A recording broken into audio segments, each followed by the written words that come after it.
అందరికీ Prachi official channel తరపున అందరికీ ధన్యవాదాలండి. అనుకుంటున్నారు కదా రిజల్ట్ ఎలా వచ్చిందా మీకు అని. రెస్పాన్స్ షీట్స్ 2 చూసుకున్నాను నేను. రెండిట్లో క్వాలిఫై అయితే కాలేదు. అంటే క్వాలిఫై మార్కులు రాలేదు, పర్లేదు అని మంచిగానే వచ్చిన జాబ్ మాత్రం రాదు. కన్ఫర్మ్ అయిపోయింది. కష్టపడ్డాను, కానీ లాంగ్ టర్మ్ బాగా లాంగ్ టర్మ్గా చదువుంటే బాగుండు అని. అంటే నోటిఫికేషన్ ఉన్నదనంగా కొంచెం ముందు 2-3 నెలల్లో చదివాను. అంతకుముందు కూడా చదివాను అప్పుడప్పుడు, కానీ ఎక్కడ మిస్టేక్ అనేది, క్వశ్చన్స్ కన్ఫ్యూజనా లేకపోతే పేపర్ టఫ్ అవన్నీ పక్కన పెడితే నేను యాక్సెప్ట్ చేస్తున్నాను. ఫ్రీ అయిపోయాను. పెట్టాలా వద్దా చెప్పాలా వద్దా అని బాధ అయితే ఉంది, చాలా బాధ. ప్రిపరేషన్ అయితే పర్లేదు, బాగానే చేశాను, కానీ పోస్ట్ రాదు, అది మాత్రం కన్ఫర్మ్ అండి. రెండిట్లో రాదు. నెక్స్ట్ వచ్చి నేనేం బాధపడట్లేదు. నేను బాధపడినప్పుడు మా ఆయన కూడా లెక్చరరే కాబట్టి అంకయ్య సారు ఏం చెప్పారంటే, నువ్వు కొట్టలేదు, నీ పిల్లలు ఉన్నారు కదా, వాళ్ళ ద్వారా మనము గవర్నమెంట్ పోస్టు, పిల్లలు కొడితే అంటే పిల్లలు సాధిస్తే దాన్నే మనం సాధించినలాగా తీసుకున్నాము అని చెప్పారు. ఆ మాట నాకు భలే హ్యాపీగా అనిపించింది, ఒక పక్క ఏడుపు వచ్చింది. నెక్స్ట్ వచ్చి మన జీవితం మనం హ్యాపీగా జీవించాలి, హ్యాపీగా లీడ్ చేయాలి. నేను ఉన్నంత వరకు మీకు ఎటువంటి లోటు రానియను అన్న మాట చెప్పాడు. ఆయన చూసుకుంటాడు, మంచిగా చూసుకుంటారు, నాకు తెలుసండి.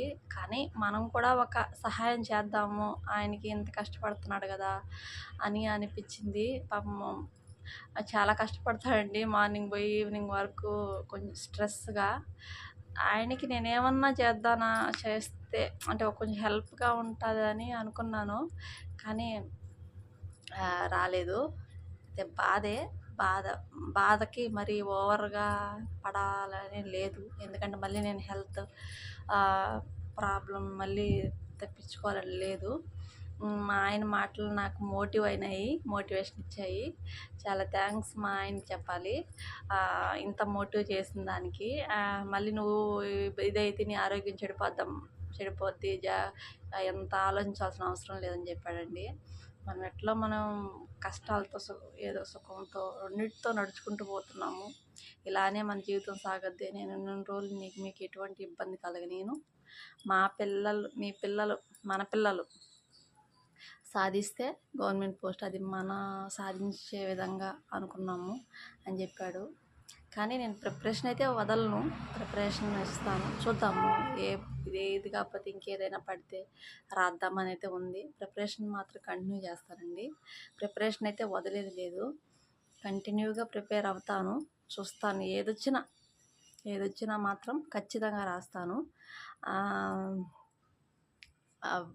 బాధ ఉందా అది అన్నీ పక్కన పెడితే, బాధపడితే ఏమొస్తుంది, యాక్సెప్ట్ చేయాలి. అది ఫెయిల్యూర్ అయినా సక్సెస్ అయినా దేన్నైనా యాక్సెప్ట్ చేయాలని మీకు చెప్పాలి కదా, నాకు వచ్చిందా లేదా అనే క్యూరియస్ ఉంటుంది కొంతమందికి. రాకపోతే హ్యాపీగా ఉంటాం అనేవాళ్ళు కొంతమంది ఉంటారు, ఒరే ఇంకేంది వచ్చేది అనే కొంతమంది ఉంటారు. కొంతమంది పాపం రాలేదే అని బాధపడేవాళ్ళు కొంతమంది ఉంటారు పాపం. అట్లాగా నా కోసం ఆలోచించి రాలేదని బాధపడే వాళ్ళ కోసం మాత్రమే చేస్తున్నాను. పోయింది అని కొంచెం నెగిటివ్గా ఆలోచించే వాళ్ళ కోసం కాదు ఈ వీడియో.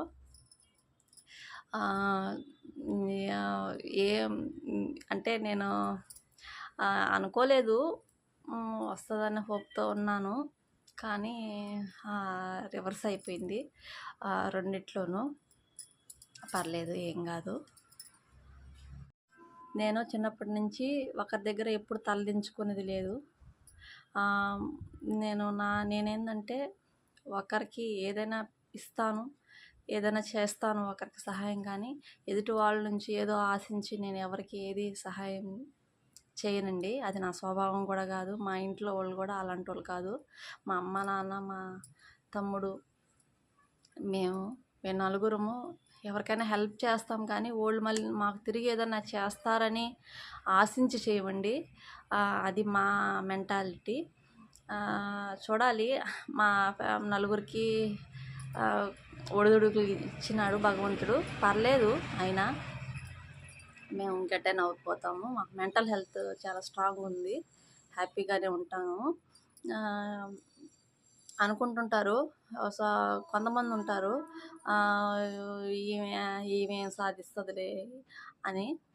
అలాంటి వాళ్ళకి చెప్తున్నాను, ఎప్పటికైనా ఇప్పుడు కాకపోయినా ఎప్పటికైనా దేవుడి నిర్ణయంలో సాధించాలంటే ఖచ్చితంగా సాధిస్తాను. ప్రిపరేషన్ మాత్రం కంటిన్యూ చేస్తానండి. ఈసారి మాత్రం లాంగ్ టర్మ్ ప్రిపరేషన్, అది డిఎస్సి అనే కాదు, మనమైతే సబ్జెక్టు నేర్చుకుంటే ఏ పోస్ట్ వస్తే దానికి అప్లై చేసుకున్నాము అని. నేను ఎవరి దగ్గర తలదించుకోను. ఒకవేళ తలదించుకోవాల్సి వస్తే నా పిల్లల ముందర, నా భర్త, మా అమ్మ నాన్న ముందర మాత్రమేను ఆ తలదించుకోవడము. ఎందుకంటే నా తల్లిదండ్రులు, నాతో పాటు నా హస్బెండ్, నా పిల్లలు, వాళ్ళ కోసం నేను బాగుతున్నా, నా కోసం వాళ్ళు జీవిస్తున్నారు. వాళ్ళ దగ్గర తప్పనించి ఇంకెవరి దగ్గర తల వంచే అంత ఇది లేదు, ఎవరికి హక్కు కూడా లేదు, అధికారం లేదు. అది మీకు ఎవరికైతే ఈ వీడియో చూస్తున్నారో, ఎవరికైతే తగలాలో వాళ్ళకి అది ఖచ్చితంగా తగులుతుంది. ఖచ్చితంగా ఆలోచించుకోండి. ఎవరికి వాళ్ళ కింద నిలబడి బతకాల్సిన అవసరం లేదు. మా కుటుంబం, మేము ఓన్గా హ్యాపీగా జీవించగలం. ఓకేనా? మీకు అందరికి అర్థమవుతుంది కదా? ఇకనైనా హ్యాపీగా నెగిటివ్ థాట్స్ని మైండ్లో తీసేసి శకుని లాంటి పనులని వదిలేసి హ్యాపీగా జీవించండి. పక్కన వాళ్ళని హ్యాపీగా ఉంచండి. శకుని పనులు వద్దు. శకుని లాస్ట్కి ఎలా అయినాడో తెలుసు కదా. శకుని లాంటి పనులు చేస్తే అది ఇది మన మనుషులం కదా, అలాంటి బుద్ధులు మాత్రం పనికిరావు. ఇక్కడ మాటలు అక్కడ, అక్కడ మాటలు ఇక్కడ, అవన్నీ శకునులు, మంత్రాలు అంటే నెగిటివ్ మైండ్స్ థాట్స్ ఉంటాయి కదా, అలాంటి వాళ్ళు చేస్తారు, మనుషులు చేయరు. ఇకనైనా బుద్ధి తెచ్చుకొని కొంచెం మంచిగా జీవించడానికి ప్రయత్నించండి. నేనైతే హ్యాపీగా ఉన్నానండి. నేను లాంగ్ టర్మ్ ప్రిపరేషన్ చేస్తాను. ఐఎమ్ చాలా హ్యాపీ, ఎందుకంటే నా హస్బెండ్ నాకు సపోర్ట్ ఫుల్గా. నా పిల్లలు కూడా బాధపడ్డారు. నేను బాధపడుతుంటే ఏం కాదులేమ్మా, వస్తుందిలే నీకు మంచి, ఈసారి మళ్ళీ రాయి అన్నారు. ఆ మాటలు చూసి ఏడుపు వచ్చింది. పర్లేదు, నాకు ఒకటి గవర్నమెంట్ పోస్ట్ అనేది ఉందండి. సచివాలయం మిస్ అయిపోయింది. ఇప్పుడు వచ్చిన మార్కులు అప్పుడు కానీ వచ్చుంటే నాకు ఖచ్చితంగా సచివాలయం పోస్ట్ వచ్చిండేది. కానీ చూద్దాం, ఈసారి ఇంకేమన్నా పడితే. ప్రిపరేషన్ అయితే వదిలేదు లేదు కదా, ఎగ్జామ్ బాగా రాస్తాను. అందరికీ ప్రాచీ అఫీషియల్ ఛానల్ తరపున అందరికీ ధన్యవాదాలు. మంచిగా జీవించండి. ఇతరుల గురించి చెడుని స్ప్రెడ్ చేయొద్దు, అది మీకే తగులుతుంది. కర్మ అనేది ఎప్పటికీ రివర్స్ అవుద్ది. అది మనం ఎంత చేసుకుంటే అంత కర్మ మనం అనుభవించాల్సిందేను. ఫ్యూచర్లో తరతరాలుగా అనుభవించాల్సిందేను. తరాలకి ఇస్తుంది అది, మనం చేసిన కర్మ మన తరాలకి ఇస్తుంది. అది గుర్తుపెట్టుకొని హ్యాపీగా అందరినీ ఉంచండి. ఎందుకు చెప్తున్నా అంటే మీకోసమేను. అది మీకు అనుభవపూర్వకం అవినప్పుడు, ఒరే మేము ఆ రోజు అలా చేసి ఉండొచ్చు కాదు కదా, మంచిగా ఉంటే బాగుండు కదా అని మీకే అవగాహన వచ్చే రోజు త్వరలో వస్తుంది. నెగిటివిటీని స్ప్రెడ్ చేస్తే ఆ నెగిటివిటీ మీకే రివర్స్ అవుద్ది. చూస్తూ ఉండండి. ఓకేనా అండి? అందరికీ ధన్యవాదాలు.